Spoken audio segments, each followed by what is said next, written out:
Обичен ден во поголемите маркети и продавници нема ниту зголемена, ниту намалена раздвиженост на ден пред најавениот бојкот. Алфа направи обиколка на повеќе локации и сликата секаде е иста. Граѓаните кои ги затекнавме пак велат дека дефинитивно ќе ја поддржат иницијативата. Револтирани се затоа што трговците драстично ги зголемиле цените и велат дека таквото однесување мора да престане. Најголем дел од потрошувачите се оптимисти дека иницијативата ќе даде ефект и ќе ја заузда алчноста на трговците. Цените одат нагоре, пензиите платите надоле. Утре нема да пазариме. Па ако е поскупено, зашто да не? Ќе ги бойкотирам, нормално. Па би требало да има ефект. Каков ќе биде ефектот?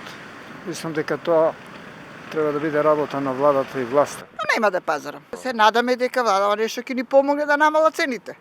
Дел од маркетите како да се подисплашија, веќе намалија цени или најавија акции кои треба да почнат токму утре. Алфа неофицијално дознава дека други маркети воопшто и нема да работат, односно денот ќе го искористат за попис, а поголемите пекари најавиле дека в петок ќе ги намалат количините на испорачан леб. Во меѓувреме повикот за бојкот в петок под паролата попусто попусти кога цените се исти наидува на се поголема поддршка.